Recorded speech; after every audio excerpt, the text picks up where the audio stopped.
right, so what are we talking about this week? We are going to start a new series on Battlelords of the 23rd century, a game that Heathen Dog and I have. I think I have a little bit more experience with it than him, but we both played, I think it was 3rd or 4th edition. All the book covers kind of muddle into one. I think you're right. I think it is 4th in the past. And I own some of the 6th edition work and so forth because I played it at conventions and whatnot. So I do have some experience with the game, but I'm by no means an expert in the game. So it is going to be an overview. It is going to be, we're going to look it over and see what we think about it and so forth. Now, because we do have experience, we are already a little jaded, but it's really just going to be an overview. And today's overview is going to be about just the introduction and about the species of the game. Next week, we'll talk about character creation. I don't think we're actually going to create a character because there's still too much to talk about after that, but we're going to talk about character creation and skills. Then we'll get into combat, starship combat, so on and so forth afterwards. We'll see how that goes. But for today, we're just going to talk about the introduction to the game and the species of the known universe, or the playable ones, at least to start the game. And of course, you can find us on Discord, Minds, Twitter, Locals, and you can buy our stuff on Redbubble if you like what we do here. And our community page, or actually, this is our content. Our content links are, it's a website. We got Twitch, Odyssey, YouTube, and of course, if you want to donate to us, the best way to do it, the best bang for buck is PayPal and Streamlabs, simply because they don't really take much of a cut, just a little one. And of course, share, like, subscribe, and share. I think I've clicked every button. Isn't that awesome? I think you have. Every button has been clicked. Every button has been clicked. Now, what I would love for you to do right now, okay, as the opening for this, just for me, throw up the PDF and go to page 11. Before I did the PDF, I was going to show some links. Does this have to be before the links? I really want to get this in. Okay. So let me nuke that. That's the errata. Let's scroll to page 11.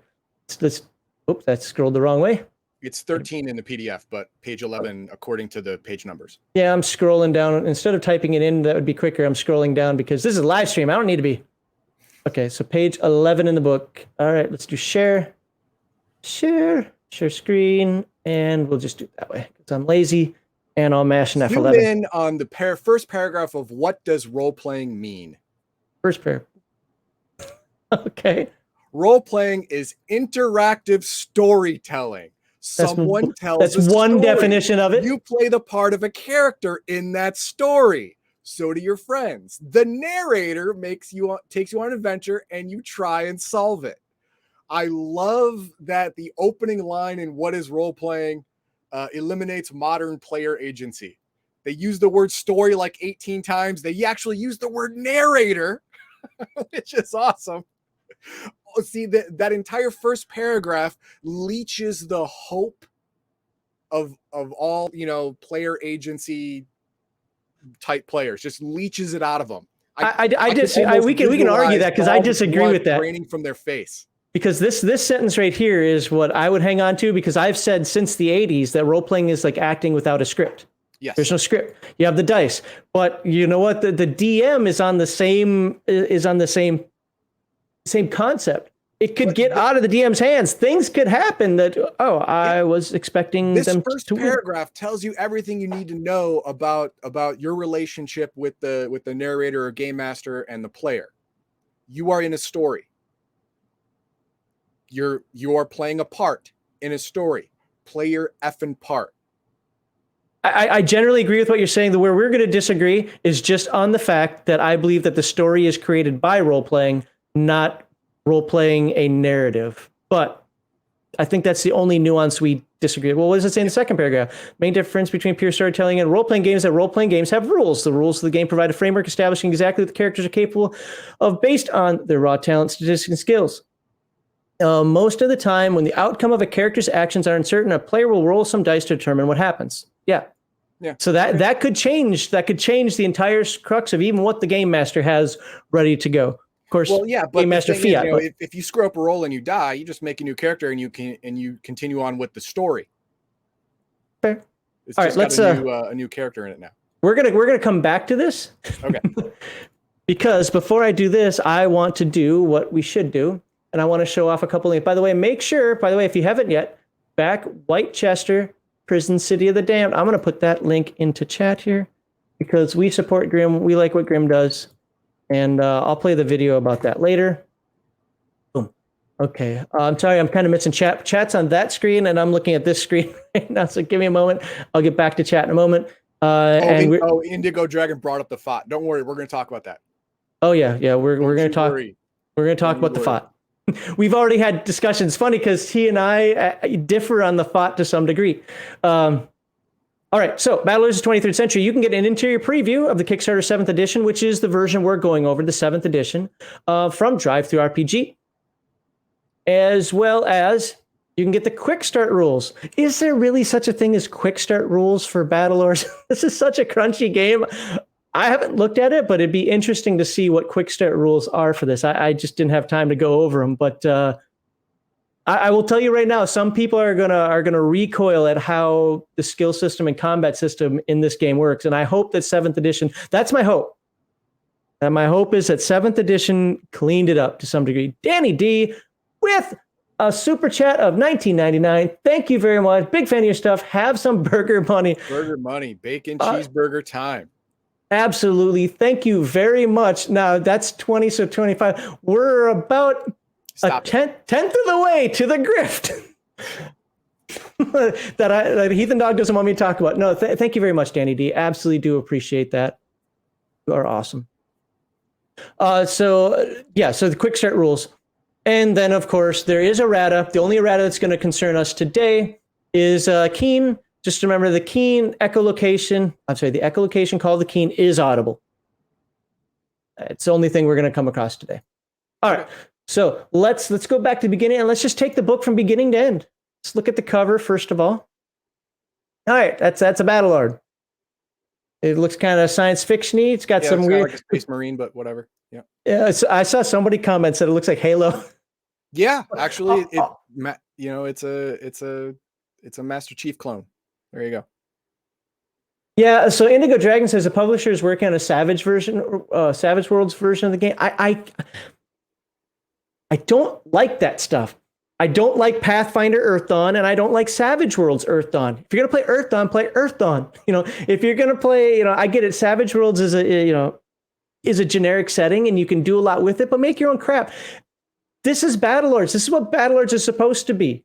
If you're not doing it like this, why are you playing it? Just play Stars Without Number or something else. I really think even Bessem. Bessem's got the 5e conversion or 5e rules, so you can play anime characters. You can do that anyway. Just draw spiky hair on your character. If you're gonna play Bessem, play freaking Big Eye, Small Mouth.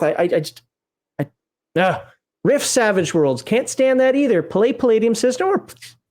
Anyway, okay. I said I wasn't gonna rant. This is an overview. This is about Battlelords of the 23rd century. Push through, man. You're doing great. Push through. I can do it, man. So the cover is a little weird because it's not. So to be fair, just so everybody knows. By the way, this thing can stop bullets. A lot of quality. The book for Astonishing Swordsman and Sorcerers, Hyperborea, is bigger physically, but it weighs less than this one. The Hero 4th edition, Heroes is a 4th edition book, is bigger, but weighs less than this. The quality that went into the book's pages, I give them a huge thumbs up for. So, but this thing is dense, man. I'm telling you, this is a workout. But when you open up the book, why is it separated like that? Oh, anyway, off-putting, I guess it's not a big deal to me, except for the fact I actually like that view screen art. So, but I want to see the other half. Yeah. Well, you do on the back cover. So just rip off the cover and hold. Oh, there you go. Yeah. Rip off the cover of this well-constructed book. There you go. All right. And there we go. We got the cover again. All right. Let's look at credits where credit is due. We'll do that. So 23rd Century Productions, LLC. I've got a bunch of links for them. I will put it in the description later. I'm not putting them here. They said the person I'm talking to, he sent me a bunch of links, and I'll make sure that gets in the video side of it, because you know what? People put a lot of effort in the game. They deserve the credit, even where I rant. So yes, it was originally done. I don't have the first edition, but I think Larry Sims is the person who did it from the beginning. Don't quote me on that. Some Battlelords expert may correct me. But through 2000, the game just kind of evolved. This is the first real, in my opinion, okay, let's take a soup to nuts change and let's they didn't overhaul it, but let's make it work in a more modern world. So we'll see if that happened. This book was designed as a game. The information portrayed doesn't in any way reflect the beliefs of the author of the company. We don't support cannibalism, racism, sexism, or any other ism that has negative social consequences. That really didn't have to be put in there. That's like the suicide stuff from back in you are not your character. Remember in the 80s and 90s when that was all over the place? You are not your character. Please be sure to separate the two. Don't kill yourself because your character died. If you have to be told that, really, do kill yourself because you don't belong on this planet. That right there reminds me of all of the warnings on lawnmowers. Do not place your hands underneath the lawnmower during operation. Thanks. The person that warning's for can't read anyway. So go dragon.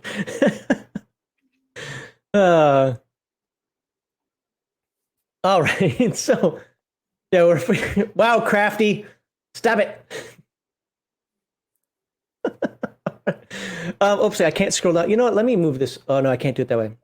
I'm going to be looking this way a lot because I did it by screen and not by application. But all right, so we're going to be talking today. We're going to be going over the overview and the species guide. And here are all the species in the game. And then throughout the rest of this series, we will cover the rest, most of the rest.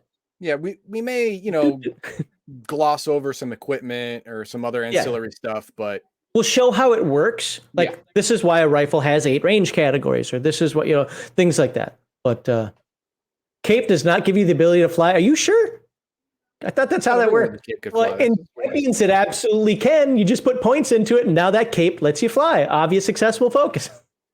It's the wrong game. Okay, what is Battlelords?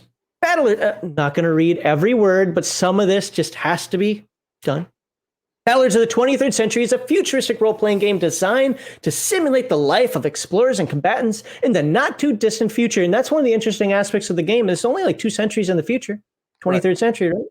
And they explain it away in the lore by there are very, very old races out there, a couple of very old races that actually recruited these younger races into the Alliance, what they call, and then gave them all their technology.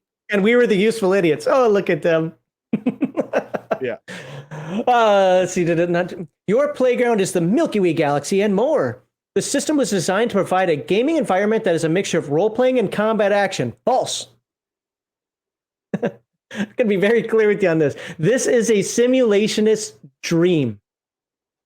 It's part of what I liked about it. I'm not always about simulation, but it's what separated it to me from some of the other science fiction games of the time. Is that you don't get me wrong? There's role playing. When we get into the species, you're going to see that they have identifiable features. They have their tropes. There's a lot to it, but it is built first and foremost as a combat sim of multiple sorts. If you don't see that, then yeah, I mean, I remember when playing this game in the 4th edition, the combat felt like a turn-based video game, where you set up and then you try to do tactics beforehand, and then you switch, depending on how the situation evolves, how your rolls go, stuff like that. It felt a little more like a miniatures game than a role-playing game. See, now combat. That's where we'll have to disagree. If that's how you take from it, obviously, we never played with battle mats with this game. No, we didn't. That's why I said it felt like, because it felt like when you're in combat, you have to. It's think. Very statistically, yes. It's you have to think like you're actually playing on a battle mat. Yeah, you have to think about what could go wrong and where to move your pieces or characters to get the best effect. Stuff like that. If you want to do well. I can just rely on pure dice roll to win. I can see some of that. Yeah. Also, a lot of it was spreadsheet gaming for me. If I had a complaint about it, wasn't the combat that was a problem for me. It was the armor.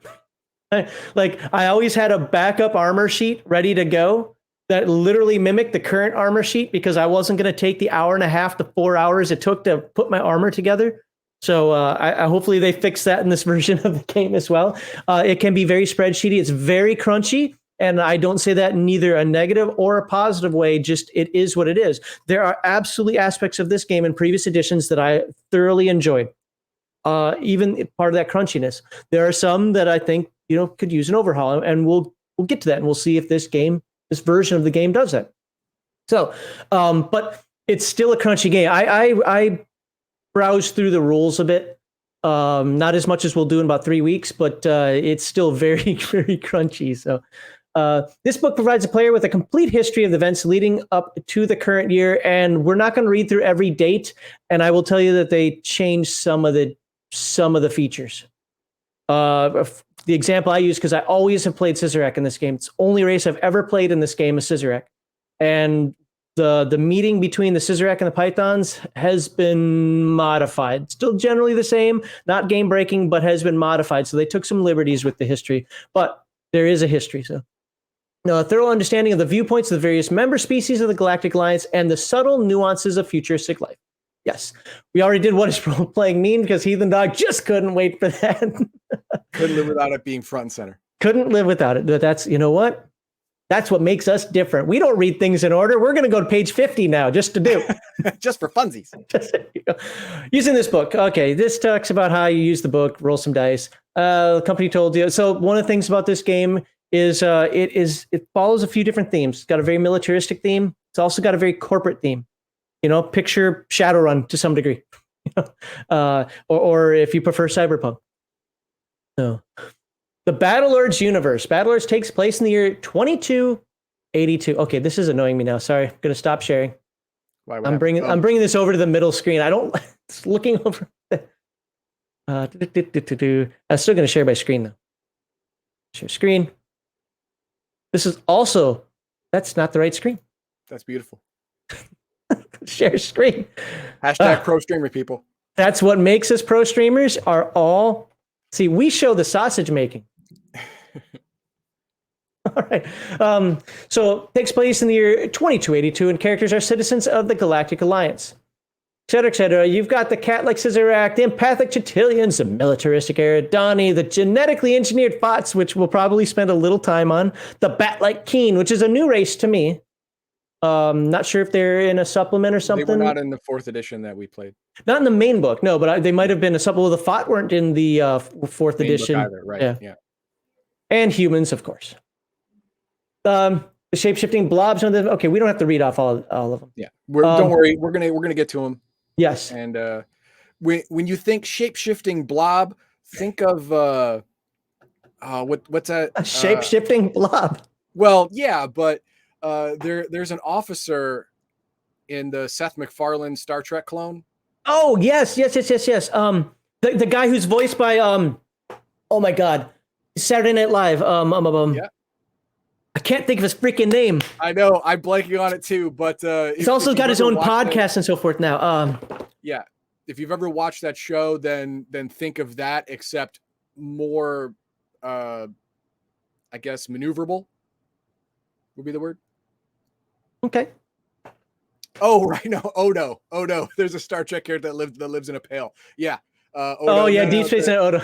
Yeah, Odo can actually take a humanoid shape. These things are just blobs that can form take humanoid shape, appendages and whatnot. No, they could absolutely take humanoid shape. No, I mean and look like. They absolutely can. They're the best infiltrators in the game. Yeah. Oh wow. Okay, never mind. Carry on then. So species of the Alliance are allied for many reasons. The main reason is because they're fighting the Arachnids. Now, there are two new enemy in this one. New to me. If there's a Battlelords expert out there watching this later, is like, oh, the Atlanteans aren't new. That was in what I wasn't exposed to them. I have 3 of the Galactic Undergrounds, Lock and Load, and the 6th edition main book. That's all I have. So if it's always been the Arachnids. So, but you got big spider people, which aren't spider people anymore for some unfathomable reason. Never trust a bug.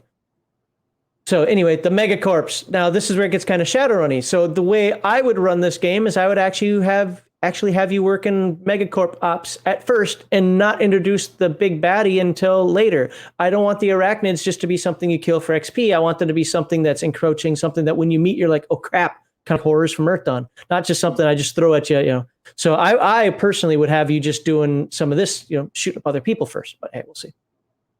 What can I do in the Battlelords universe? I don't know. Let's find out. The Battlelords universe is vast, and the possibilities for adventures in it are nearly limitless. Players can take on the role of Galactic Alliance soldiers, corporate mercenaries, spies, pirates, privateers, bounty hunters, explorers, search and rescue personnel, treasure hunters, just about any occupation they think would be fun. It's a sci-fi game, man. It's like if you take away the Federation from Star Trek and just make it sci-fi, you can do anything you want. If you take away the Jedi from Star Wars and just make it sci-fi, you can do whatever you want. It's like every sci-fi game. It goes as far as you and your imagination, your game master want it to go. Time of technological miracles and war. It's nearly 150 years since Mutskans and the Alliance of Alien Species gave humanity the secrets of faster than light travel and the keys to new worlds. It's funny how the humans see this. Humans literally, we got keys to worlds. Like, yes. They gave us the keys. They already built us like houses and buildings and gave us a whole planet. It's like, here you go. Really? And while technically the Fott breed faster, we're still top dog. Yep. So yeah, a lot of humans, they just don't realize it. They're like, hey, we got this technology, great. I plug it in. I got my smartphone now. But the Battlelords do understand what they've been given. And a lot of the leaders, which are now pretty much all gen humans, understand that. So what is a Battlelord? This might be a little more important for me to read thoroughly. Everyone wants to be a Battlelord. Well, everyone with a bit of courage. All characters. Let's say all player characters want to be Battlelords. Characters want to be Battlelords, sure. They're the subject of Trivi documentaries. They're celebrities. They're like mech warriors from Battletech. They're damn near kings. So what are they? A Battlelord is an honorary rank in the Galactic Armed Forces and outside the normal chain of command. So I wouldn't allow characters to start off as Battlelords. No, you have to earn that right. Now you're going to be a mercenary, or you're going to be a private whatever in the Alliance military, and through awesomeness and in either one of your situations, you will elevate yourself to the honorary rank of Battlelord. Yes. So reading some of the comments here, where was it? Working for the course. Are the Fott written as a race that tends to engage in self-population control? Not at all. No, everyone else engages in their population control. Yes. There is something. There's the thought. No, not thought. Fott. F-O-T-T. No, he said it later. Yeah. He corrected himself. Yes, we're gonna play thoughts. Hold on, let me take off my shirt. Although they are just as worthless. There you go. I think I'd rather look at a thought than a thought. I'm just saying. Fair enough. All right. The rank of Battlelord is only accorded to the most loyal and capable of Alliance military personnel. The Battlelord is someone who has exceptional battlefield prowess and a proven ability to win battle after battle despite overwhelming odds. This is why you're not starting off with the title Battlelord. It's what you hope to become.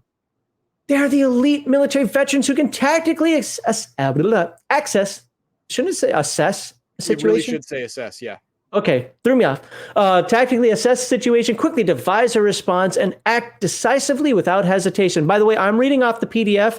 I don't know if my version of the book has some of this corrected or not, or if it's just the exact same. So, preference is given to personnel who have repeatedly dealt with and defeated numerically superior foes, since Battlelords are almost always outnumbered. All right, so you get the idea. It's an elite soldier, and you're part of that elite soldiery. Mysterious and notable personalities. This is something you can know. Okay, no, some of this, the arachnids are important. I don't think anybody cares who Jacasarius Fentari is. It's the leader of the Fentari. I don't know why that's important for this, but for the beginning part, later on, yes, but for this part. But the arachnids, an alien species of spider-like creatures and their hordes of bioengineered, cybernetically enhanced minions who are presently at war with the Galactic Alliance. They're also known as the Aknarin. I don't believe that was in any previous edition of the game. I think the 7th edition did that because they probably thought that spiders were too tropish. I don't know. If it was, again, if it was in a previous edition of the game, I wasn't exposed to it. I'm not complaining. I'm not arguing. I'm just noting a difference here that it's always been Arachnid every time I played the game. Now it's Aknar Rin. So why are they invading? What do they want? You never find out. They just eat people. Just deal with it. Yeah. Atlanteans. Never been exposed to Atlanteans before. Don't know if it's new to 7th edition or, again, sorry for all the qualifiers here, but I know some Battlelords experts are like, no, on page 62 of 2nd edition, where it was just a black and white pamphlet. It was, I don't know about that, okay? But intelligence swarms of shape-shifting microscopic robots that are capable of devouring. Okay, it's Stargate. What were they called? The replicators. Yeah, they're replicators. All right, let's move on. So here we go. Uncle Ernie. This is going to become important later. It will. Yeah. So super genius scientist and founder of the anarchist rebellion movement, ARM. Why does he randomly create biological monstrosities and plagues and release them on the unsuspecting planets? I don't know. Does he have an end game or is he just nihilist? I think he's just nuts. Yeah, he's just a dick. That too, yes. So, and here is the history. You've got all the stuff from BC and you have all the stuff from AD because I don't use the new nonsense because the change was stupid. Let's get some of the art. Look at that. What I do like about this game is it goes into Starship Combat. I don't think any of the other edition's main books did that. For $455, we can make this a thought stream. Oh, God damn it. Crap. Shut up. And that $455 has to come during this stream. Or it resets to 0. And here is a Keen. Which we'll get to later. Wait, is that a Keen or is he? That's a Keen. Crazy bat person. Yeah. With a stick. Right. So players may choose from 13 different species, but 3 of the species in the book, the humans, Pythonians, I got to get used to saying that because it used to just be pythons. Mm-hmm. The humans, the Pythonians, and the Zenragel have 2 distinct subspecies. Also, there are only 3 matrix controlling classes. If you remember from earlier editions, only the 3, the Mutzikans, the Chitilians, and the Zenragel could use matrices. Which is magic psionics. Powers, whatever. Yeah. Whenever we say matrices or matrix, magic psionics. But you could roll up a random power. Maybe you still can. I haven't read through the entire Fickle Finger of Fate in this version, but you could have a random power. It seems like they cut that out or at least back, but we'll find out. Each species has modifiers to various vital statistics due to different evolutionary traits. Oh my God. Bioessentialism. That's amazing. You said it too. No player agency, bioessentialism. Damn, man, I'm getting a little hard. I don't know about you. I got a half a tent pole up here. You are correct, Indigo Dragon. You are correct. Don't worry, we're gonna get into that. Can you hear just the derision coming out of Heathen Dog's voice? The Fott. All right, the Chitilians. So, asparagus men, asparagus heads. These are your telepaths. I don't want to read everything here, but I don't have anything highlighted. We'll show a picture of them in a little bit. So if you really care what they look like, we'll show them. They are strict herbivores. They eat plants and grasses and so forth. Why is that important? Because this game does have a survival element to it. I don't think it focuses on it enough, but it does have a survival element to it other than just combat. Yeah, there are some races that have to have a different atmosphere than everybody else. Yes. And so God. you have to account for that when you're playing character. And we'll get to that with the Eridani and the Fentari, which is, again, a nice little irony there because they're huge enemies. All right, I don't care what the name of the home planet is. I'm glad it's in the book for this stream. I don't care what the name of the home planet is. They're the second oldest species within the Alliance, only second to the Mutzikans. Yeah, who are the oldest, like, ever.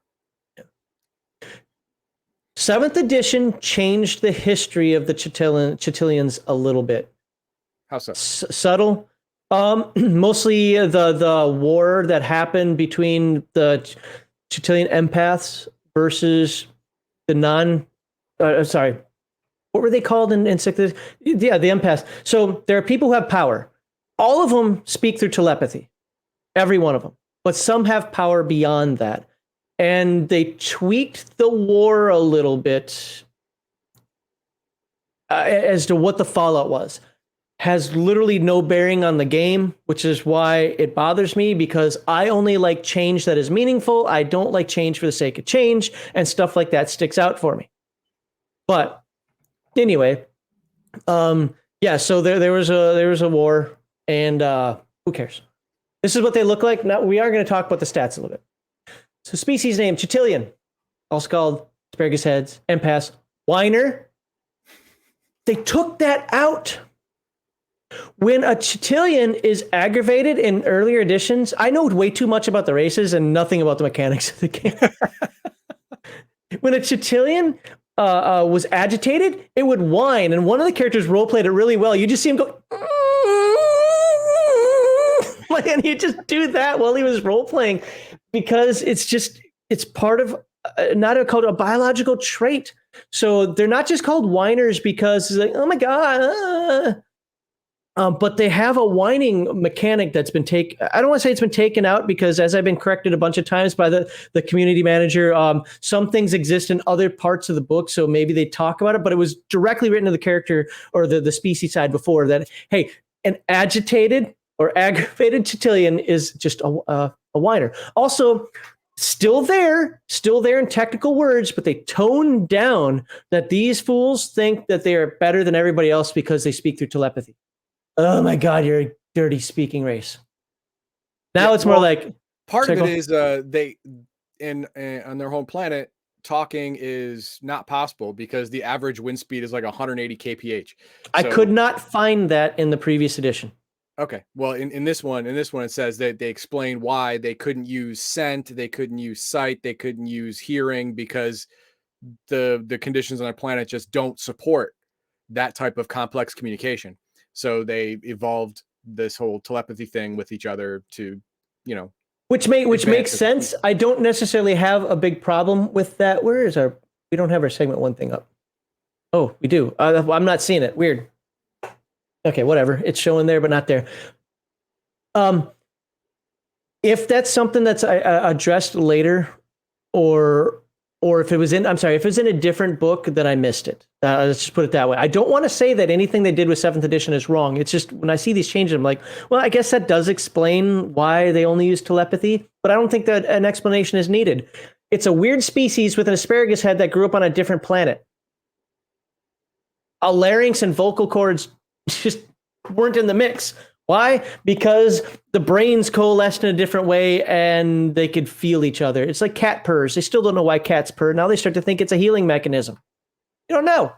No, it's signaling other cats when they find a weak human to steal their soul. There you go. That's why cats purr. All right. Tech level 6, parliamentary monarchy. Okay, I didn't look through a whole lot of the book I couldn't find the tech level chart.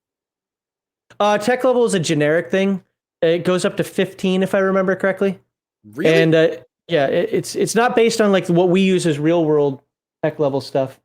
It's Are you good? Because I think the highest race tech level is the Matschan or whatever they're called, and they're tech level 7. Yeah, I'd have to look. I thought it went up to 15. I'd have to look at it again. So I focused on species this time around. I understand, but they give a tech level, but they don't ever give what the tech level means. It's just so you understand the society. No, there is a portion of the book that does talk about tech level. I did see it. I just didn't dive into that based on the previous editions because it didn't matter to our games and so forth. So, okay. Average size classes 2, really what that's for armor and so forth to understand how much you have to pay for your armor. Average weight. I mean, some of the stuff is fluff. It isn't necessary. At the same time, it's good fluff. So now, do you remember what ECRs are? If you say anything other than no because they didn't exist prior to this version, you're wrong. No, I don't. But it was like some kind of electronic warfare thing. I think I saw that in the ECRs are in. Oh crap! It's your saving throws. Oh, okay. I forgot what it stands for now. Environmental condition resistance. There you go. Yeah, they used to be SMRs. Now they're ECRs. This is a change that doesn't bother me at all. But vital It's basically statistics, just a naming change and not really a function change. they changed a little bit of the function. They're a little lower because before it was too easy to resist everything. Like you could just resist a blast, from a cold gun. Sure. Now it's a lot harder to, but when we get into the combat section, you'll see why that matters. Just know that. So to be protected from a chemical attack, you have to roll 15 or less on a D100 on percentile dice. And this is just a base, right? I mean, other Yes. things add to this. Yes. Yeah. All right. What's more important are your vital statistics. Strength of -15. That basically means you have 7.5% less ability to do strength tests. Mind. Is that mind or mental dexterity, whatever the hell it stands for? I should know. Is -10% or -10, which means you have a -5% chance base to do certain things. It's halved. They're not very charismatic, and that's because that's where the whole elitism ties in. Mm-hmm. Didn't take it out of the game, just kind of made it a little more subdued. Yeah. Look, I'm going to say it in my terms. They homogenized the game to some degree. Okay. Because these used to just be Chitilian empaths. That's what you were. You weren't a Chitilian, you're a Chitilian empath. This game opened it up some. For better or worse, that you make that call. Intelligence plus 50. They're the smartest, tied for the smartest in the game. So that's base. You could technically roll a 150 intelligence with these fools.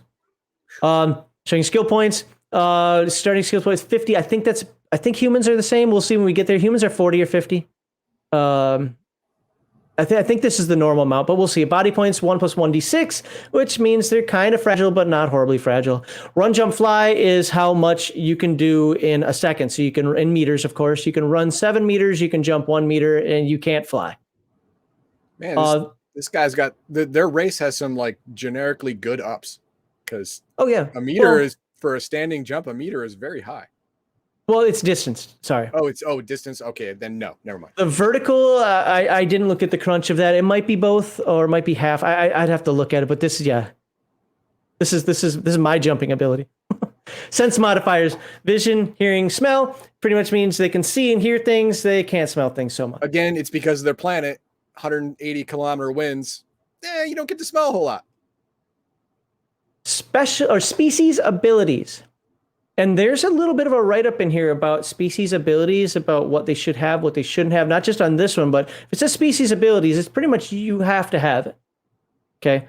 So matrix controller, empathic matrices. So when we get to the matrix session, which Heathen Dog's going to have to talk about that one more than me because he played a matrix controller when he played. I've literally read the matrix section of any book 0 times. Of any edition of the game. It didn't interest me. When I play sci-fi, I don't like magic in my sci-fi. That's a personal preference. I'm not saying it shouldn't be there. You say, I don't like it, so I'm not going to play it. He, on the other hand, saw that one of the abilities allowed you just to turn a planet into a black hole and said, I want that. A higher level ability, to be fair, but still. Yeah. Apparently, one of the things they've done in this game is they've actually slowed down the matrix progression to some degree. I don't know what necessarily that means, but so you can't just jump up there. All right, but to able to read the minds of anybody within 2 meters, except Mutzikins. Yeah, and they don't like that. Yeah, that causes a little bit of a problem. But on the flip side, and I'm going to go to an old edition point here. One of the little quirks about them is I love the little paragraph that said, if you can't find your Chitilian, look in a closet. Because the Chitilians, they're just bombarded with these random thoughts. At least when they're around other Chitilians, they're the same species, they get it. Imagine if you could read the thoughts of squirrels and your cat and your ex-girlfriend and the crazy psychopath that lives next door. At some point, you just be like, shut it out, man. Shut it out. Yeah, everyone within 6 feet of you who has an undisciplined mind, meaning they are not telepaths themselves or have a mental rating low enough. They just keep broadcasting random crap everywhere. And if one of these guys is within 6 feet of a untrained or untelepathic person, they just get bombarded with this static nonsense of their random thoughts every second. And just imagine, yeah, and sooner or later, it's just you're gonna find them in the cargo hold, hiding out, underneath the ducts, kind of like lizards like to hide underneath the hot water heaters, and so you're just gonna get me away from all these thoughts. Just let me relax. And again, it's one of my little disappointments. Somebody says Psyonix is not magic. Yes, it is. It's just magic by another game. I don't care. All supernatural abilities are just magic. Ed Red Herring says, hello, hope I'm not too late. No, you are not too late. Unless you really like the Chitilians, then you'll have to catch it later on in the week. Yep. Sorry. Languages cost 2 skill points per level. Why? Because they don't speak. Yeah. They literally weren't built for it.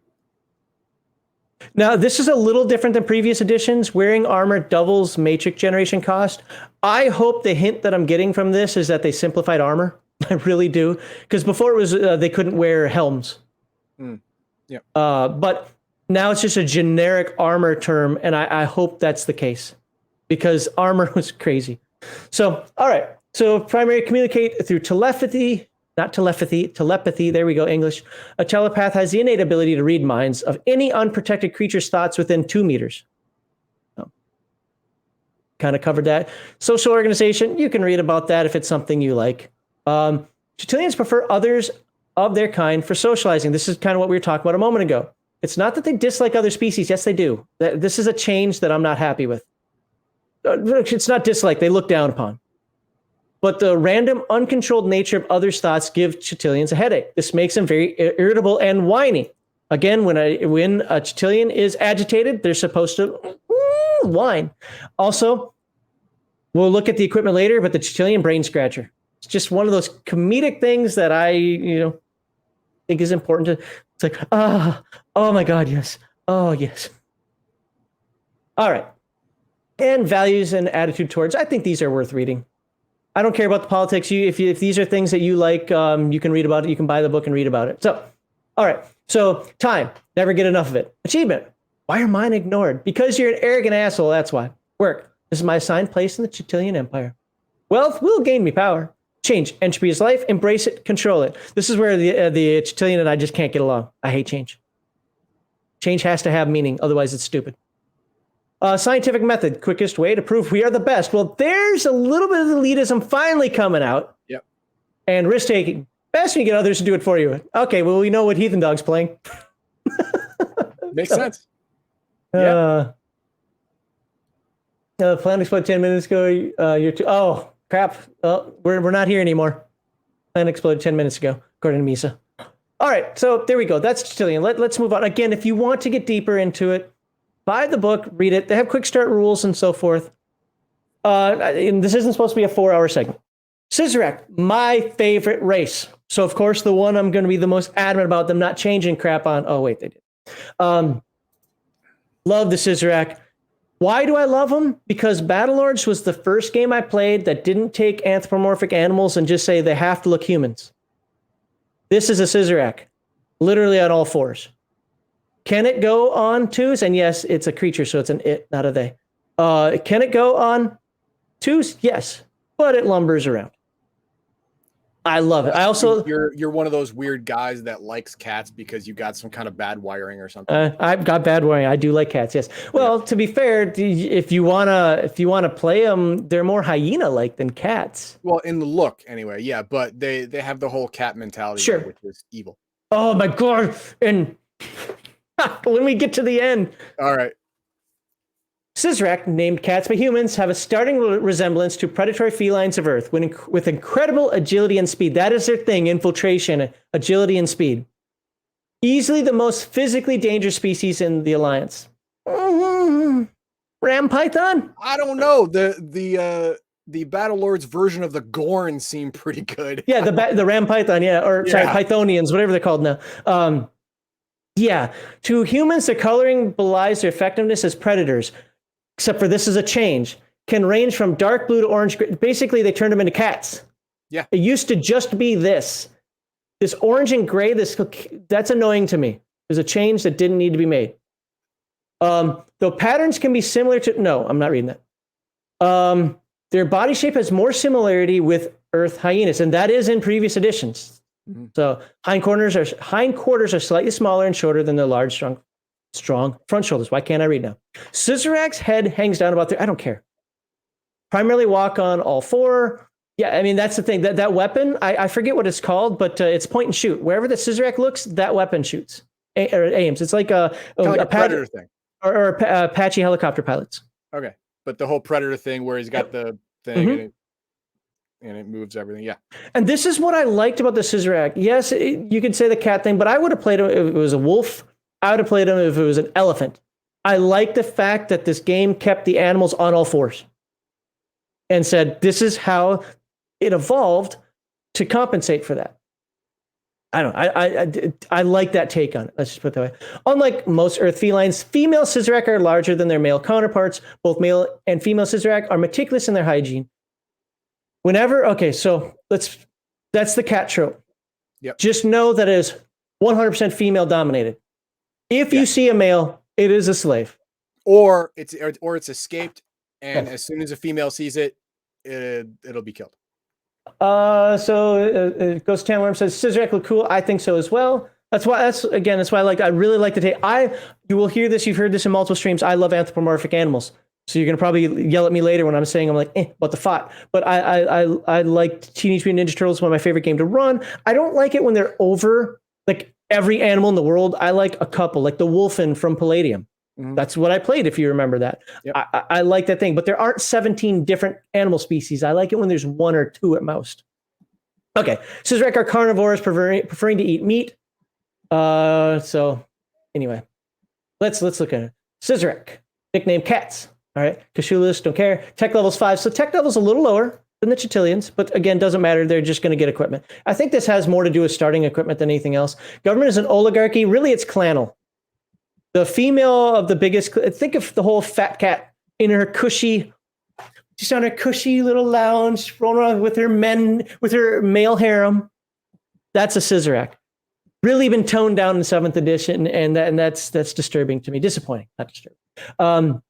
But the largest clan leads with the smaller clans still having their own sort of autonomy, and it's kind of like a pride. Sample names. Okay, stats. Strength is plus 15. So base of 15. That's. I mean, obviously they're animals. They're gonna have animal instincts. Minus 20.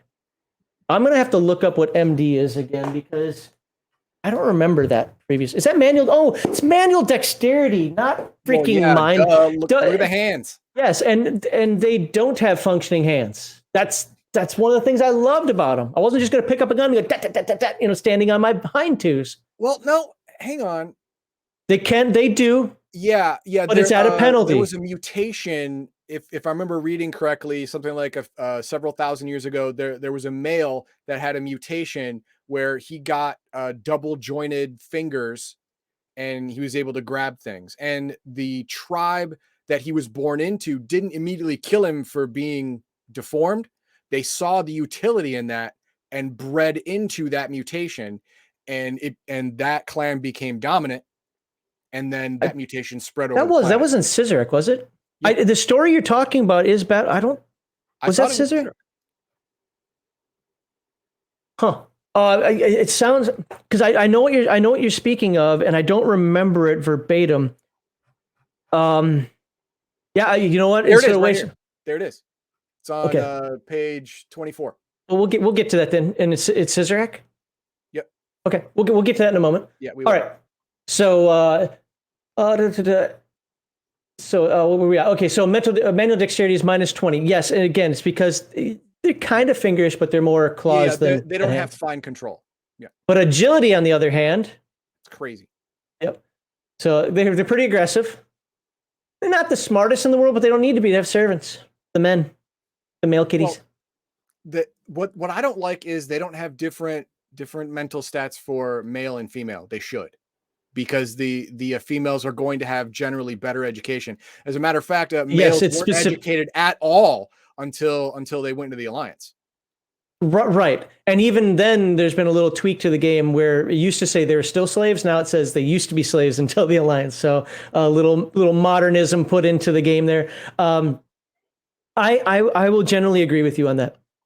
But you're also not supposed to play. I'll say it. You're not supposed to play a male Cizerak. No, you're not. I mean, you can, but the moment you run into a female Cizerak NPC, you got to fight. Right. Look at this body point, 7 plus a D10. Remember what the Chitilian was? 1 plus a D6. Yeah. Okay. So a little more survival. Running pretty quick, 20 meters, and can jump 5 meters. So again, the movement. If you're playing a Cizerak, your goal is to fire maneuver, fire maneuver, fire maneuver. What I didn't see here, now maybe it shows up later, but where's the minus 50 penalty to sound attacks? I hated that, man. I mean, I loved it because it felt right. It made sense, right? But I hated it because any sonic attack, you're done. Maybe it comes later or something, or maybe it's just the way these modifiers now work in this new system. No, it should be under species liability, and it's not. Okay. Yeah. So they have night vision. The eyes do actually glow. Mm-hmm. Some phosphorescent in the eyes. 2 extra actions. 2 extra actions per combat round. Which is crazy. Which is crazy because you already it's between 2 and 8 or 2 and 5 actions you can have based on other factors. So that coupled with their great movement ability in combat, I mean, you can literally be hit by the front and the back by the same character in the same round. They can move so well. Now, size class is 7, so that makes armor a bit more expensive. I also didn't see in here that maybe, again, it comes later, but should have a huge penalty to armor. Like, it costs like twice as much or something like that. That's probably in the equipment section, but maybe. Minus 60 agility when standing on hind legs. So they can do it, but they're not happy with it. Of course, that is after plus 35, but still, okay. All right, let's move on. It's my favorite race. Look at that. Kitty. Social organization. Cizerak are social creatures. They bond closely without regard for the status or caste. No, you skipped over it. What do you want me to read? Middle of the first paragraph. Early in under history. Early in their history, a mutant male was born. This mutant had a second set of double-jointed toes which folded back over front toes. This allowed him an awkward but functional grip on objects. Why this aberration was not killed is unclear. His clan recognized the potential of this deformity later in life and allowed it to spread quickly within the clan. So to be fair, allowed this clan to destroy and absorb all others and dominate the planet. So to be fair, that's what actually gave them any manual dexterity at all. Yeah, they couldn't use tools before then, right. So they couldn't advance as a society for thousands of years because this limitation was just insurmountable. Right. So this is what created the Cizerak you see today. Cizerak, sorry. One of my old GMs called it Cizerak, and it's a habit. This is what turned the Cizerak into what they are today. This isn't like an abomination that you can do to get rid of the penalties and so forth. No. So. All right, it talks about the history here. The main thing to take from the Cizerak is you're playing a female. Anybody says otherwise, that person's wrong. Well, no. Anyone said otherwise, I mean, you are a ticking time bomb for the group. Before the alliance, male Cizerak were kept as slaves. The females only interact with them when guarding or mating. After joining the alliance, the list changed for the males. They're still traded between prides by females, though no lock or chain now holds them. All right. Except the bullets that'll come after them if they try to run away. Other than that, they're free. They're free as a bluebird. Yeah, sure. Right. It's time. It's my own. I'll do this as I wish and arrive when I wish. Oh, that's both cat and woman. Yep. Achievement. It is all work. It's how I achieve. Wealth. I care not, and unless it allows me a new test. Change. Isn't it beautiful? The change in seasons, my coat, the growth of my girls. Scientific method, useful tool. Bet a female came up with it. And risk taking, all life is a risk. Sometimes the prey fights back. The fighters always taste better. They're missing 2 things. They're missing the plush. Cats like to be in plush surroundings. They want to be pampered.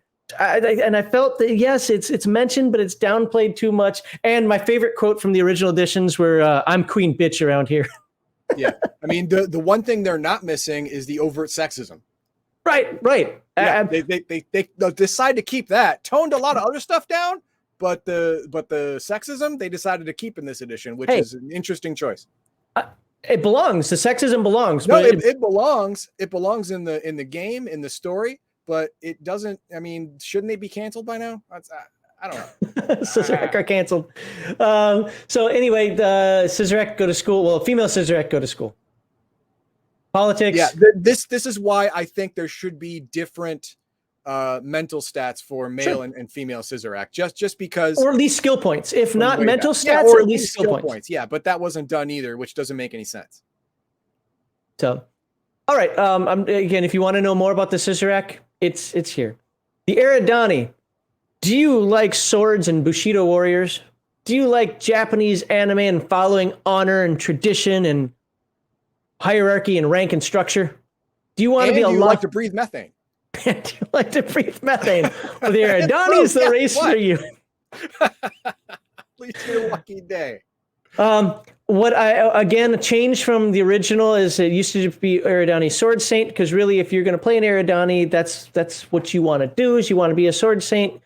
You don't want to be an Eridani technician. I don't care. We want to open up to everybody. Now, if you want to play technician, there you play a human, or you play a Fott, or you play a Raji, or Eridani are meant to be Sword Saints. If you're playing an Eridani and you're not playing a Sword Saint, why are you playing Battlelords? Anyway, tall, muscular humanoids. You'll see them in a moment here. 2 arms, 2 legs. Each arm has 3 fingers. Blah blah blah. Round eyes. Let's just take a look at it. Now. This whole Mohawk thing has meaning. Not going to go into it. Maybe it'll be on the page for a little bit here, but it has meaning. This is a Sword Saint, ready to kick butt and take initials because he doesn't have time for names. But yeah, this is who you are if you're an Eridani. They love it. Really cold. Like we'll get to that in a moment here. Like how cold it actually is. It would kill you. And they breathe methane. It's not on that page. It actually does get into the Mohawk thing later on. Yeah, you're right. I don't want to cover that. It's important. I just don't want to necessarily cover that. So Eridani, they're called Mohawks, last of the Mohawkans, Sword Saints. For Eridani, tech level 5, feudal. Yeah, totally feudal, absolute caste system. Now, what are they good at? Well, they're a little stronger than humans. A bit more agility, you got to get out of the way of those bullets as you're trying to close in and chop somebody up, right? Makes sense. Not so charismatic, but a lot of authoritarians don't have charisma. I mean, that's just the way it is. They rule by fiat. They rule by success. They don't necessarily rule by, So I don't, and it's not that big of it's 5%. So, but some really good ECRs, I thought anyway. I didn't compare them side by side in a spreadsheet, but when I looked at them, I was like, wow, these are all generally good, except for fire, of course. Now, fire means anything warm, hot. Yeah, it really should have a minus, shouldn't they? I mean, that is kind of a minus. Really? All right. Because if I remember correctly, base is 35 now, or is base 15 now? I'd have to look it up. No, I think base is 15. So it's, okay. But it's. They're probably going to be in uncomfortable above freezing. So, yeah. So must wear atmospheric processor and oxygen environments because they breathe methane. Okay, starting skill points 40. Bod's pretty good. Not quite as good as the Cizerak. No, but still okay. Yep. Run, jump, fly. They have infravision. 10% bonus to death door score. So we'll get into that later when we start talking about dying. Or minus 10. But so actually, that makes this pretty good. Oh no, I'm sorry, that's a roll. This is a roll on a random chart. I'm sorry. Sorry. Rolling low is a benefit. So this means it's harder to outright kill him. Sorry about that. I completely for the Githzari. Somebody said Githzari. You know what? I never put that together before. But yeah, it does kind of look like a Githzari, doesn't it? They breathe fart. Okay, there you go. There's no lie. Their planet smells like ass. It literally smells like ass. Why is my Eridani always putting his face in a cow's? Anyway, so if you want to play a character that swings a sword, does melee combat, but you don't have to be the strongest thing on the planet, the Eridani's for you. They're omnivores with a preference for meat. They drink ethanol and ammonia-based fluids. Yummy. Battery acid. Home environment. Here we go. Eridani prefer temperatures between 0 and negative 60 Celsius. Oh, it's a negative 30 today. I'm comfy. So, for temperatures above or below, Eridani must wear an environmental regulation suit. All right, so you get that. Eridani is bitterly cold, hostile planet by human standards. You think this is where they're comfortable? All right. History. Look, so if I go into the history, I feel like this episode is going to be too long. Yeah, they're a warrior-based species. From way back. In a Bushido code type. Yeah. Honorable warriors, kind of like what Klingons are supposed to be, but writers always screw that up. So yeah, think of that. And they were on the path of, we'll just say, domination until they met the Fentari. And that's why there is a blood feud between the Fentari and the Eridani. And we'll talk about the Fentari later. But know that other than being militaristic and warlike, they couldn't be more opposite. Honorable, in your face, follow the plan, Eridani versus be as full of guile and deception and manipulation as you can be, Fentari. There's no such thing as a fair fight to a Fentari. Fair fight is the fight he won, which I like that mentality. Social organization. This is kind of important. Not going to read through it all, but because the Galactic Alliance is actually built upon the Eridani organization structure. As a matter of fact, the Eridani are the ones that coined Battlelords. So, they have a complete caste system: the warriors, the business administration, and the outcasts. Really, if you're playing anything outside of this, I like this for fluff. And these other ones for fluff and for NPCs. But if you're playing anything outside the warrior caste system, I question why you're playing Battlelords. But it's fun. I want to play against type. Okay. You're just being a dick to be contrary, and I don't want to play with you. Yes. Religion. The Vax caste follows the Buddhist, not Buddhist. No, of course not. The Buddhist dog or warrior's way. Not Buddhist Tao. No similarities whatsoever. The Buddhist dog is a form of ancestor worship and has strict honor code. That's a strict honor code. The basic precept of the warrior's way is that the divine can only be experienced by the honorable when in the throes of combat. As the warrior moves closer to death, the more truth is revealed. So the main tenets are honor thy ancestors. Their path led to you. God, what is reading? Protect their memory. Honor in battle. Meet your foes face to face to prove your own worth.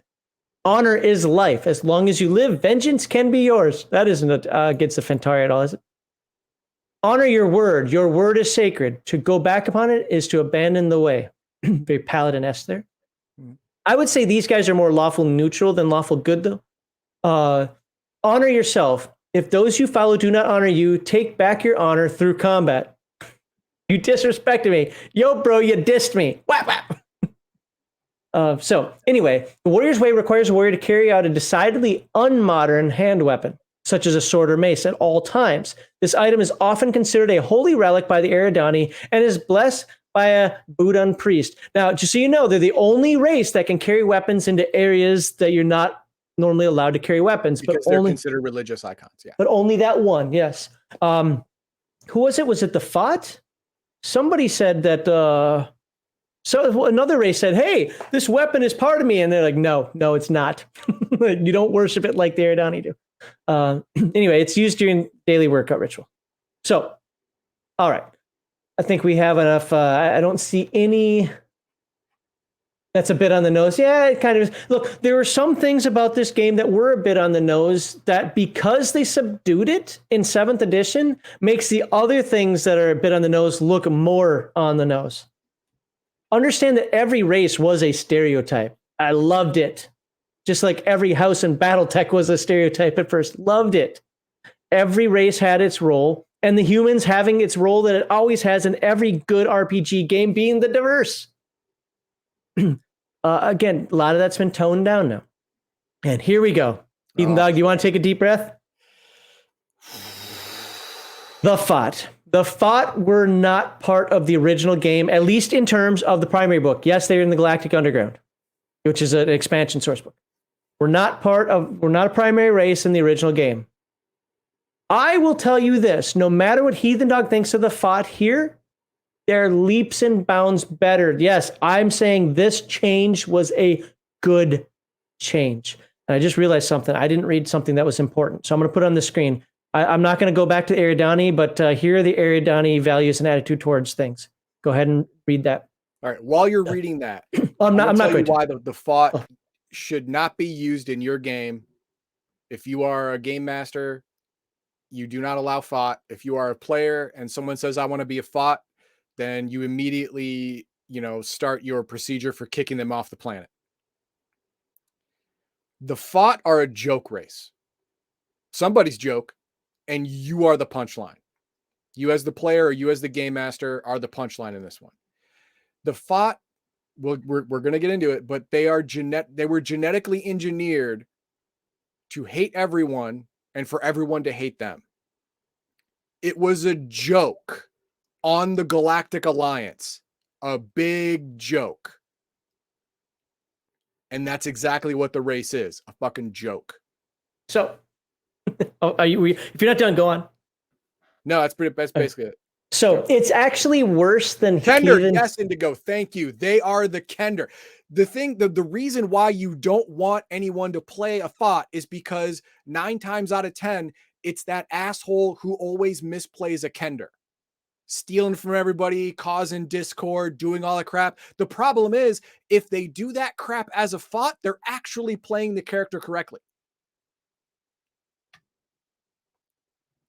That's cute. Thank you. So the thing is, when you think Fott, think of Kender played by an asshole. And that's exactly what a Fott is. You should keep it away from yourself. You should keep it away from your children. Hide your kids, hide your shit. Get rid of the Fott. Kill them all. Murder. Nuke the planets that they're on. Okay, are we ready? Yeah. Sure. Okay. So, dear Heathen Dog.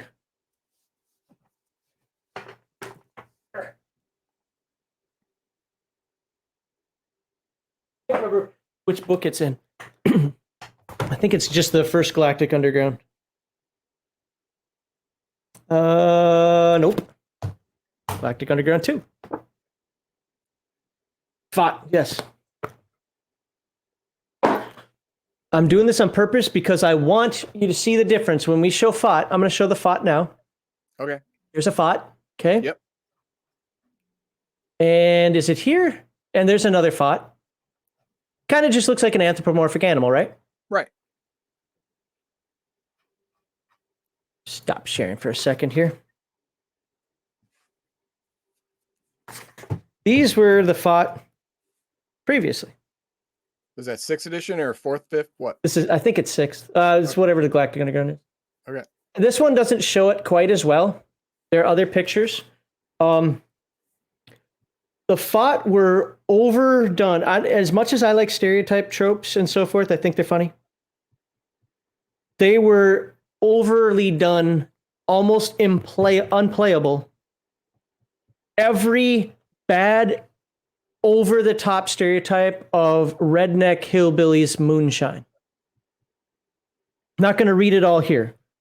But I want to get to the quotes for a second if I can find it. Okay. Oh, that's the Ashanti. So you know how we had like the views on life that you see up on the, oh, you don't see up on the screen now. Let me put that back up. Share screen. That. Share. And it is F11. So you know how it's, right now it says time, achievement, blah, blah. They did it a little differently in previous editions. On the Fott view of life. Well, it could be better than going to a tractor pull, drinking a bit, and shooting all those inferior types. On the Alliance. My home is Dixie. Government of my home is Dixie. To hell with those blasted government officials. If one of them comes to my land, well, I'll just shoot them. On the Universe. It's full of bunch of foreigners. That's all I got to say. On family, my cousin Betty Sue's all grown up. She'd be looking mighty pretty. On self, Everything is fine in my life so long as I gets my grits every morning for breakfast. Okay. All right. The race needed to change. As much as I love the Fott because I like anthropomorphic animals and I like the idea of the hillbilly redneckish thing, but they're unplayable. That was just like the little description. When you go into like the full descriptions, like what we're kind of going through here, yes, the Fott, no, it needed to change. It was great comic relief, whatever, maybe an NPC thing you run across one time. Yeah, it's not a race you allow somebody to play. Yeah, it's an NPC you run across, decide that you should probably kill this guy, and then you start a collection of rabbit's feet. Right. Yeah. The rest of what Heathen Dog says, I agree to disagree. I think that they're a fun race. I like how they are in the game. He is right. They were created as a joke, and we'll get to that in a moment here because we'll read some of that. And in fact, they were only allowed into the Alliance on a technicality. Think you people who watch Star Trek Next Generation, when is Data alive or not? A technicality like that got the Fott into the Alliance. Anyway, you got the Fott. Fab for fabricated, yep. And here's where they're from. And sample names. See, they still keep some of it, which this keeps to the same theme. Hey Bubba, hey Jim Bob, Betty Sue, Angel, Maynard, Gomer, Haas, Floyd, Haas twice for some reason. I hope it was intentional. I hope this wasn't a misprint. I hope that was intentional because I think that's hilarious if it was. Anyway, you see the stats. We're not going to go over the stats of all the races. We kind of described the Chitilians and Cizerak. We don't need to do it all the time. You can see the numbers. What are they good at? Well, they're aggressive. They're aggressive. And they're good at your technician. Starting skill points 50, a little bit more body than a human, than a Chitilian. Run, jump, fly, they can go pretty fast. The Cizerak could run for its money. And hearing, look at those ears, man. Yeah. They can hear. They're good jumpers. Dodge rating is doubled. Kick damage is doubled. And stigma associated with being artificially created as a joke. And in Heathen Dog's role-playing it right on. Aversion to fire-based weaponry. Oh, yeah, they're flammable. Does it show it here? No, it doesn't say flammable, but 10. they have minuses to, they have a -5 to fire. Yeah. 15 is base. It was more in previous editions, because and they're xenophobic. They absolutely are xenophobic. All right, history. We're not gonna. I don't care about. Okay, now you know what? I'll do the Cliff's Notes version. Okay. Uncle Ernie, who we spoke about at the beginning of the thing, super genius geneticist, scientist, but he's also a huge dick. So what he did was there was a planet that the Alliance was going to annex. It had no species on it. It was just going to go to the planet, officially annex it, and then populate it with whomever they want to populate it with. But Uncle Ernie decided, you know what? This will be fun. He created a species specifically to screw with the Alliance. What he did was he created a species that was aggressive and belligerent to all other life forms except themselves, fit the description of a sentient species according to all other Alliance member criteria, and he put them on the planet and got them to tech level 2 before the Alliance officially arrived on the planet, which meant at the time that they were indigenous species and must be granted membership in the Alliance because they are indigenous to the planet. They're at least tech level 2, and they are sentient by the rules of every single race. They passed the test. But he made them so there'll be nothing but problem, nothing but a headache for the entire Alliance. I'm sure Uncle Ernie still goes to sleep at night laughing at that little gaff. Maybe even touching himself inappropriately. I don't know. But it's a stupid race for any PC to play. You shouldn't touch it. You should consider this radioactive. Radioactive for your gameplay. That's what this is. See, and in that regard, I would say that the earlier edition version, I agree with Heathen Dog. This edition, I think, can fit in. You just have to be willing. I watched a video about Battlelords races a while ago when I first considered doing this game. And I remember the person said something like, it's going to be up to the game master to determine if he wants to have generalizations and stereotypes and these bigotries in the game. It's part of the damn game. It's supposed to be there. So yes, if you're going to play a Fott, you have to know that you're going to be treated differently, you know? And you have to treat all other species terribly as well, because you're in your genetic makeup. You're part of a cosmic joke. You got to play it. Yep. All right. The Fott have genetically imprinted social structure. I'm not even going to go on more than that. Just you can read what it is. Just remember, it's Uncle Ernie thought of everything. You can't role play if you play this character. You must. It is a biological imperative that you look at all other races that are on your own like they suck. Yep. All right. Values and attitude towards time should be spent with family, not with these filthy aliens. Achievement. Wasn't so hard. I'm smarter than I look. Work. I'll do 3 times work just to avoid the manual labor you asked of me. Okay. In the new version of the Fott, I think that fits. Yeah. But the old version of the Fott, I would say, okay, tinker. I'm going to be tinkering on everything all the time. But okay. Well, I just need enough for my wall-sized Trivid, pickup truck, gun rack, and shotgun. Again, bringing back some of the old feel. The Fott, I'm going to say this only about the Fott of all the races that 7th edition did in this game. It's the only one that their changes I agree with and like. And yeah. Does it involve work? If so, then I'll pass. And don't ask me. Like the mail. What? Does it involve work? If so, then I'll pass. And don't ask me like the aliens. Okay. Maybe it says, don't ask me to like them aliens. That sentence doesn't make sense to me. Yeah, I think you're right. I think Maybe you're I'm right. missing it. I don't know. I was taking it as like, well, don't ask me like you asked those, but yeah, I think you're right. But it's still awkwardly worded. Yeah, I think you're right though.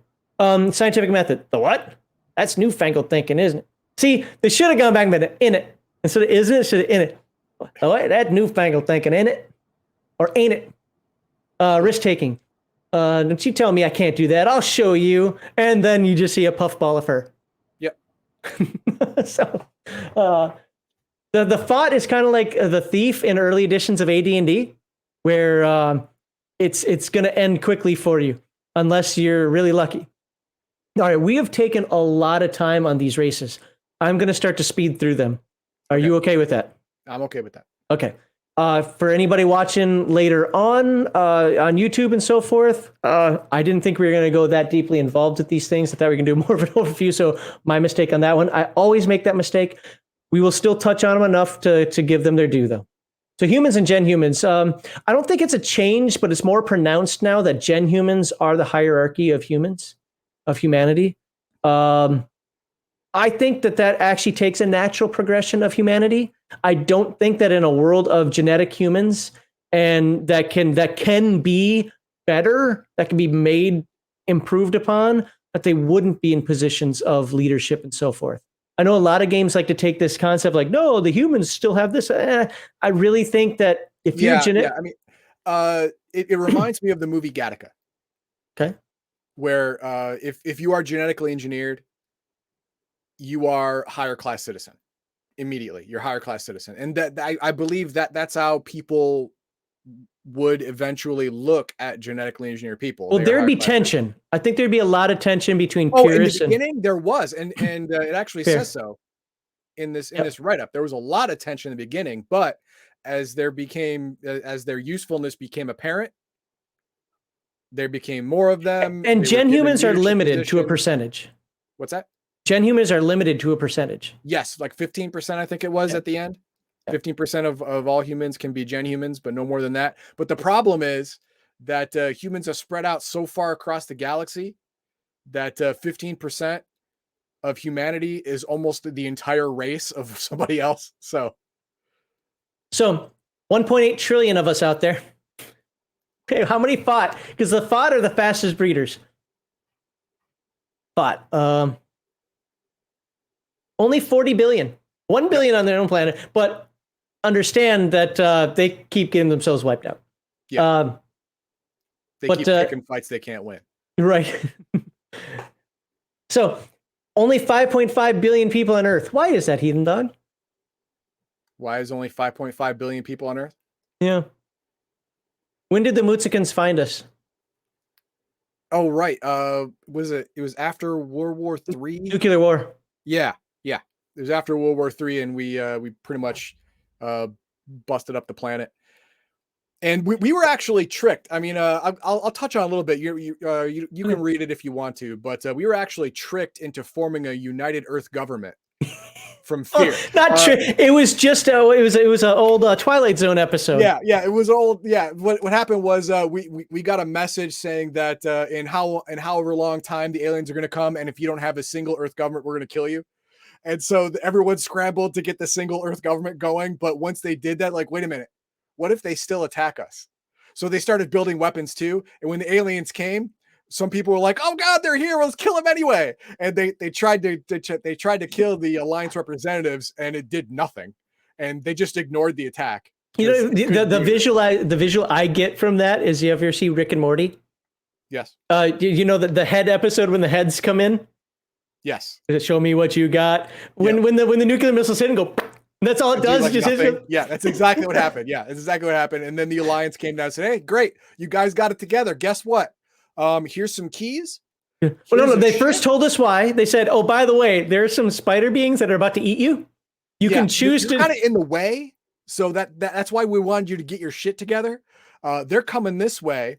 We're going to help you defend them as long as you help us, right?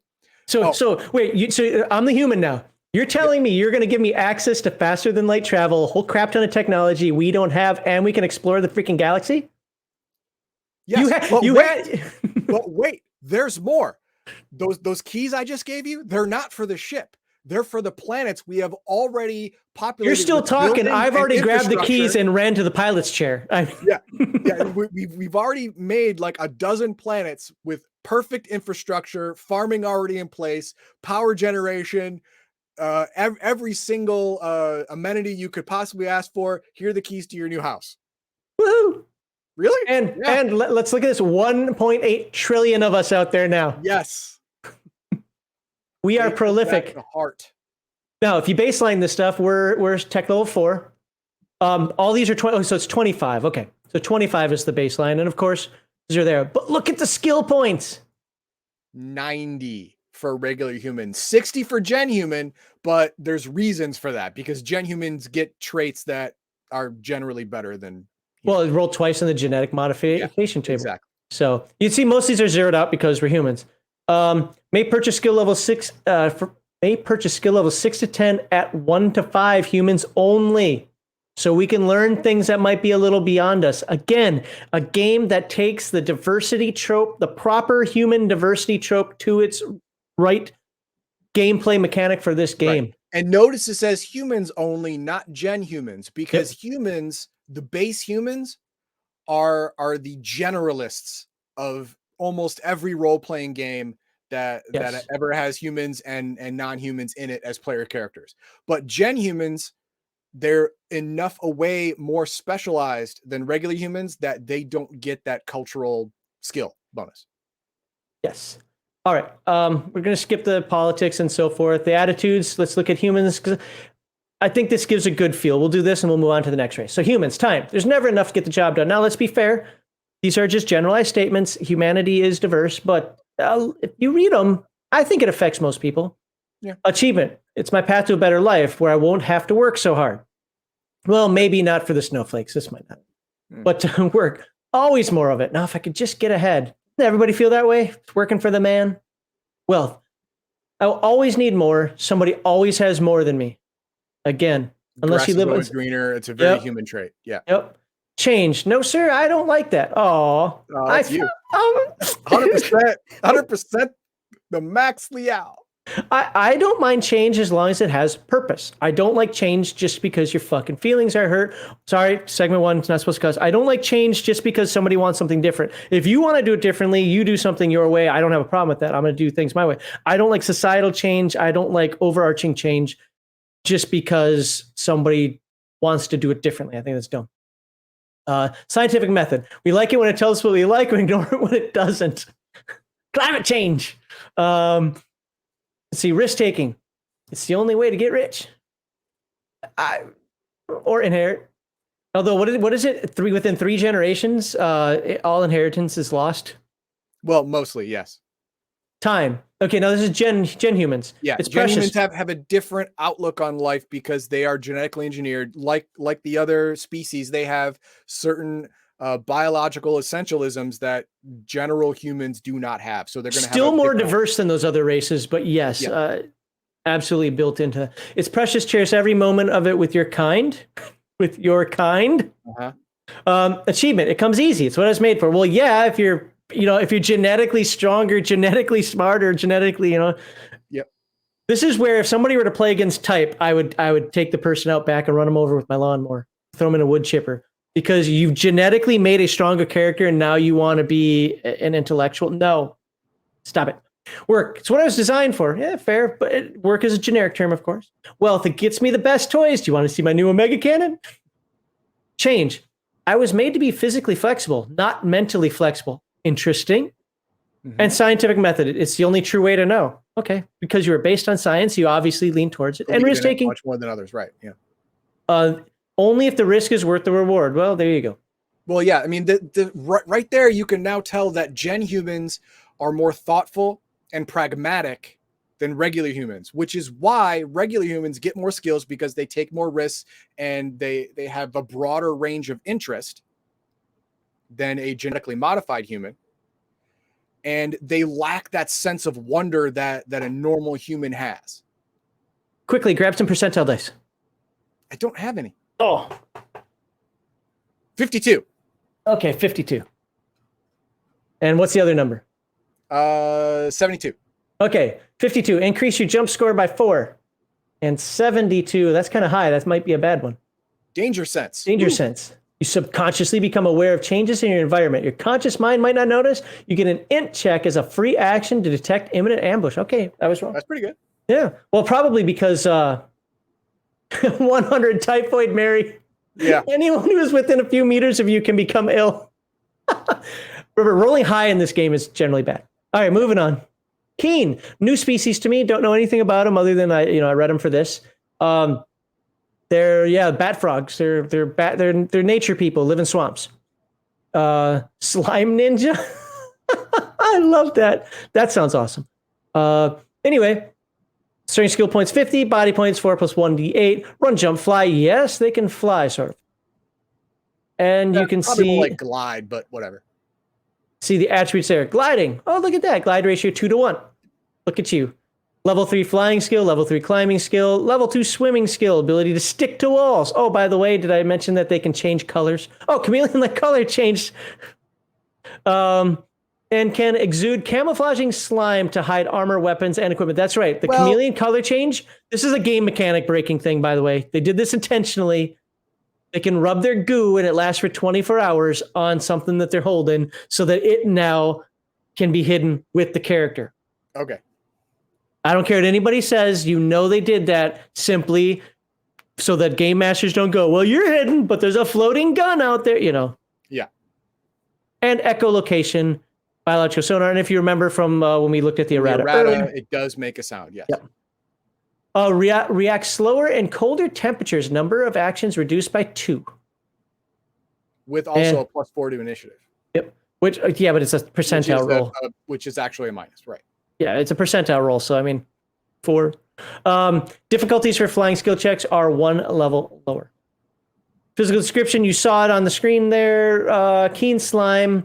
We kind of talked about it, but it's Keen's most famous traits is the clear mucus layer skin. The skin excretes that keeps the skin moist and healthy.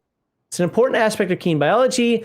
It's filled with specialized cells that contain both photoreceptors and chromatophores. There we go, chromatophores. I can read.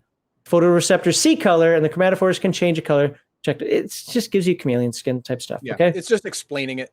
That's all. Home environment. They don't like cold weather and temperatures below 25 Celsius. So there you go. Got the history, got the communication, and so forth. Yes, we are still in Battlelords. I'm trying to speed through it a little bit more now. I think we spent a little bit too much time on the Chitilians, but hey. We could just split this into Yeah, two. we could. You're right. We could split this. You want to do that after the? Yeah, I think we should. Well, how many have we done? Because there's what, 16 of them, 14 of them. Let's make sure we did half. You look at the table of contents while I'm going over this, and let's find out if we've done half. All right. Where the halfway point is. So values and attitude towards time. Patience. Time is. There is time once it is safe. Achievement. It grows us all. Work to be done in secret, safely hidden. You see kind of a theme here? Wealth. It's new to us. Change. We're at the halfway point. Okay, so we start next week with Mazians? Yep. Or sorry, Matsians? Whatever. Change. Every storm brings it. We hide and adapt. Scientific method. Now that we know of it, we like it. Risk taking. No Makes risk. Hide and be safe. I love that. Strike when it's safe to do so. One of the reasons why I think that the Keen were put in the game, I could be wrong about this, is because really your main infiltrators are the race we'll talk about next week, the Matsians. But they're so divergent from human and understanding, and they're such a pain in the ass for game masters because they can shape change into literally everything that's around their size. That I think they wanted to put in a different type of infiltrator. That's a presumption on my part. But oh yeah, Ghost of Tandalorn is going all Naruto on us. Okay. You know that I don't. So what's he saying? Okay, well it's an anime where they use hand gestures and then they can make slime and or fire or water or whatever. Like, oh, super goo attack. Blah. Do that. Okay. It's dumb. I had the politics on the screen there intentionally so you could read that. And okay, we sped through the last couple because this did take a long time. We will cover, I guess we're not doing character generation next week because I do want to give an overview of the races that has us actually talking about them, discussing them, working with you in chat, so on and so forth. Yeah, this is not the best YouTube video ever because we're not directing to the point, but this is a live stream. You'll get over it. And because it's a live stream, and I always want to remind people to like, subscribe, and share. And we read your comments on on the stream. My stomach is growling. I am very hungry for some reason. Okay, so next week, I want to give you a little teaser, a little primer. There's your Matsian. Yep. Your little amoeba it's gross, people. right? I mean, they're like goobers.